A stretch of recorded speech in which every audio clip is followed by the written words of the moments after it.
ஆண்டவரும் மீட்பெருமான இயேசு கிறிஸ்துவின் பெயரினாலே உங்கள் யாவருக்கும் வாழ்த்துக்களையும் வணக்கங்களையும் தெரிவித்துக் கொள்கிறேன். சிறப்பாக இந்த நாள் ஒரு சிறப்புக்குரிய நாள். மே 1ஆம் தேதி உழைப்பாளர் தினமாக நாம் அனுசரித்து கொண்டிருக்கிறோம். கிபி 1806ஆம் ஆண்டிலே துவங்கிய தொழிலாளர் புரட்சி, அதனுடைய பலனாக ஏற்படுத்தப்பட்ட தொழிலாளர் கூட்டமைப்பு, அதன் வழியாக ஏற்படுத்தப்பட்ட 8 மணி நேரத்திற்கான போராட்டம், இவைகளின் மத்தியிலே உழைப்பாளர் தினமாக இன்று நாம் அதை அனுபவித்து கொண்டிருக்கிறோம். ஆண்டவரே, இந்த கடவுள் உழைப்பாளராக நம்மிடையே இருக்கின்றார். இந்த உழைப்பாளர் தினம் அனைவருக்கும் தெரிந்த ஒன்று, பல பின்னணியங்களை கொண்ட ஒன்று. இதனுடைய கிறிஸ்தவ பின்னணியத்தை நாம் பார்த்தோம் என்றால், மே 1ஆம் தேதி 1955ஆம் தேதி போப் பயாஸ் என்பவர் பணியாளர் யோசேப்பு தினமாக இதை அனுசரித்து இதை விழாவாக கொண்டாடுவதற்காக திருச்சபைக்கு கட்டளையிட்டார். அதன் மூலமாக இன்று அதுவும் ஒரு சிறப்புக்குரிய நாளாக அது இருக்கிறது. ஏனென்றால் ஆண்டவராகிய இயேசு கிறிஸ்து தச்சு தொழில் செய்கின்ற பின்னணியத்திலிருந்து வந்தவர். எனவே உழைப்பாளர் யோசேப்பு என்ற உழைப்பாளர் வழியாக மனுக்குலத்திற்கு கிடைக்கப்பட்டவர் ஆண்டவராகிய இயேசு கிறிஸ்து. எனவே இவைகளை அடையாளப்படுத்தி இந்த நாளிலே உழைப்பாளர் தினமாக இதை நாம் அனுசரித்து கொண்டிருக்கின்றோம். 1923ஆம் நாள் மே 1ஆம் தேதி இந்தியாவிலே உழைப்பாளர் தினமாக இது அறிவிக்கப்பட்டது. அன்று முதல் இன்று வரை இதை உழைப்பாளர் தினமாக நாம் அனுசரித்து கொண்டிருக்கின்றோம். இயேசு கிறிஸ்துவின் போதனையிலும் உழைப்பு மையப்படுத்துவதோடு கடின உழைப்பு கிறிஸ்தவர்களுடைய பண்பாக அவர் சொல்லுவதை நாம் பார்க்கலாம். எனவே இப்படிப்பட்ட பின்னணியத்தோடு இந்த நாளிலே 3 காரியங்களை உங்களோடு நான் பகிர்ந்து கொள்கிறேன். ஒன்று, உழைப்பை அங்கீகரிக்கும் கடவுள். ஆதியாகமம் 1ஆம் அதிகாரம் 26 முதல் 2ஆம் அதிகாரம் 3வது வசனம் வரை சொல்லப்பட்ட பகுதி, கடவுள் 6 நாளும் படைப்பில் ஈடுபட்டு 7ஆம் நாள் ஓய்ந்திருந்தார். உருவாக்கும் பணியில் தன்னை ஈடுபடுத்திக் கொள்கின்றார். அதில் உழைக்கும் கடவுள் மனிதரை தமது சாயலாக படைத்தார் என்பதை நாம் காணலாம்.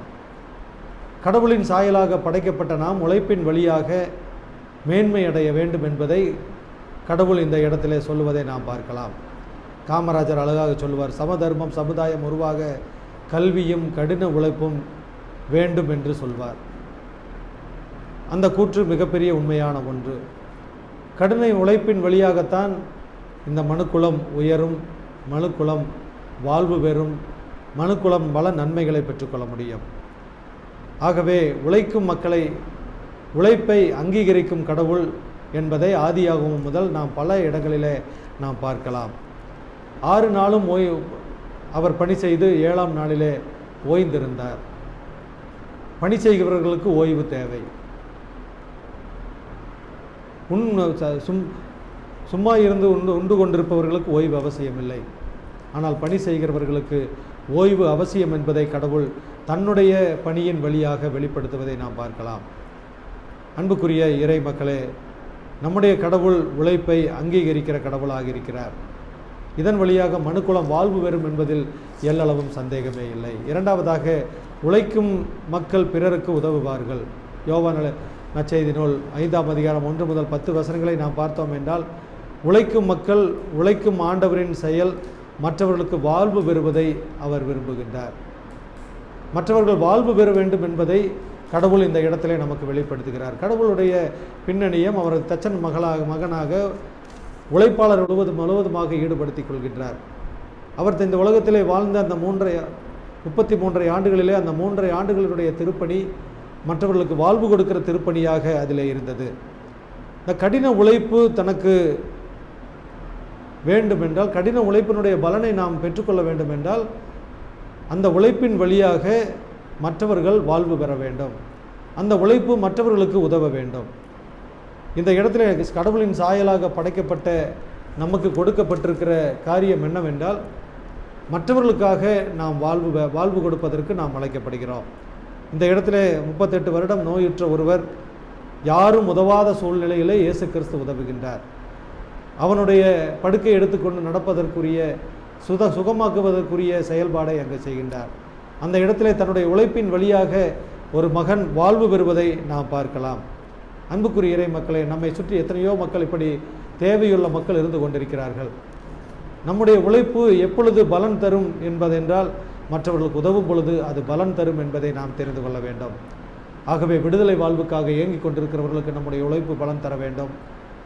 பல்வேறு துன்பங்களோடு இருக்கிற மக்களுக்கு, தேவைகளோடு இருக்கிற மக்களுக்கு உதவுவதற்கு நம்முடைய உழைப்பு பயன்பட வேண்டும். எனவே உழைக்கும் மக்கள் மற்றவர்களுக்கு பயன்படுகிறவர்களாக இருக்க வேண்டும் என்பதை நாம் தெரிந்து கொள்ள வேண்டும். மூன்றாவதாக 2 தெசலோனிக்கேயர் 3ஆம் அதிகாரம் 6 முதல் 15 வசனங்களை நீங்கள் எடுத்து வைத்துக்கொண்டால், உழைக்கும் மக்கள் பிறருக்கு முன்மாதிரியாக இருக்க வேண்டும். ஆண்டவராகிய இயேசு கிறிஸ்து உழைப்பின் மக்களுடைய பின்னணியத்தின் வந்ததின் வழியாக இன்று வரை அவர் நமக்கு ஒரு முன்மாதிரியாக இருந்து கொண்டிருக்கிறார். அவருடைய செயல்பாடுகள், அவருடைய பேச்சுக்கள், அவருடைய நடைமுறை பாவனைகள் அனைத்தும் நமக்கு இன்று வரை முன்மாதிரியாக இருந்து கொண்டிருக்கிறது என்பதை நாம் தெரிந்து கொள்ள வேண்டும். இந்த இடத்துல பவுலடிகளாரை நாம் பார்க்கும் பொழுது பவுலடிகளார் உழைப்பு மக்களுக்கு ஒரு முன்மாதிரியாக தன்னை முன்னிறுத்துவதை நாம் பார்க்கலாம். 2 தெசலோனிக்கேயர் 3ஆம் அதிகாரம் 8வது வசனத்தில் பார்த்தோமானால், ஒருவனிடத்தில் இலவசமாய் சாப்பிடாமல் உங்களில் ஒருவனுக்கும் பாரமாய் இராதபடிக்கு இரவும் பகலும் பிரயாசத்தோடும் வருத்தத்தோடும் வேலை செய்து சாப்பிட்டோம். இந்த இடத்திலே தன்னுடைய பணியாளர்கள் எப்படி இருந்தார்கள், எப்படி இருக்க வேண்டும் என்று போதித்தார் என்பதை நாம் பார்க்கும் பொழுது, உழைக்காமல் ஒருவர் உண்ணக்கூடாது என்பதை இந்த பகுதி தெளிவாக எடுத்து கூறியிருப்பதை நாம் பார்க்கலாம். தொடர்ந்து இந்த பகுதி முழுவதும் அதைத்தான் சுட்டி காட்டியிருக்கிறது. உழைப்புக்கு ஒரு முன்மாதிரியாக நாம் அனைவரும் இருக்க வேண்டும் என்பதை சொல்லியிருக்கிறது. எனக்கு அன்புக்குரிய இறை மக்களை, இந்த உழைப்பாளர் தினத்திலே, இந்த மாதத்தின் முதல் நாளிலே நாம் இருக்கும் பொழுது உழைப்பாளருடைய அந்த பலன் மற்றவர்களுக்கும் சேர வேண்டும் என்பது நம்முடைய இருக்கின்ற கடமையாக இருக்கிறது.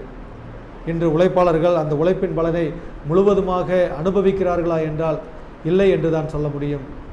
அவருடைய உழைப்பின் பலனை அவர்கள் சாப்பிட முடியாமல் இருப்பதை நாம் பார்க்கலாம். 128ஆம் அதிகாரத்தில் சொல்லப்பட்ட உன் உழைப்பின் பயனை நீ சாப்பிடுவாய், உனக்கு பாக்கியம் நன்மையும் உண்டாகும் என்று சொல்லி இருக்கிற அந்த வாக்கியம் இந்த காலங்களிலே அது முற்றிலுமாக பொய்யான ஒரு காரியமாக அது இருந்து கொண்டிருக்கிறது.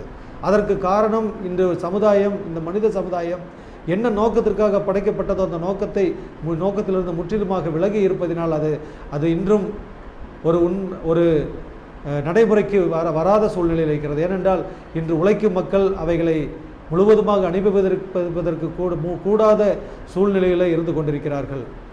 ஏனென்றால் உழைப்பவர்கள் ஒருவர், அதை வாங்கி கொண்டு விற்பவர்கள் அதிக லாபத்தை பெறுகிறார்கள்.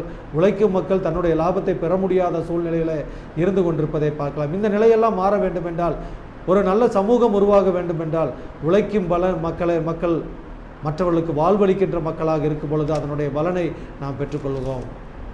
உன் உழைப்பின் பயனை நீ சாப்பிடுவாய், உனக்கு பாக்கியம் நன்மையும் உண்டாகும். அன்புக்குரிய இறை மக்களை, இந்த புதிய மாதத்திலே உன் உழைப்பின் பயனை நாம் சாப்பிடுவதற்கு, நாம் நன்மை செய்கிறவராக இந்த உலகத்தை சுற்றித் தெரிவதற்கு நாம் ஒவ்வொருவரும் அழைக்கப்படுகிறோம். அதற்கு உண்மையுள்ளவர்களாக இருப்போம். இந்த உழைப்பாளர் தினத்தில் அப்படிப்பட்ட உறுதி எழுப்போம். ஒரு முன்மாதிரியான வாழ்க்கையை நாம் வாழ்வதற்கு நாம் முயற்சி எடுப்போம்.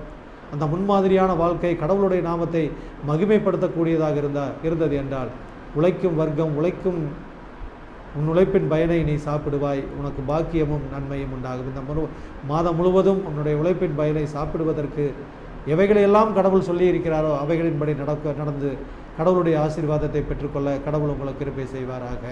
ஆமென்.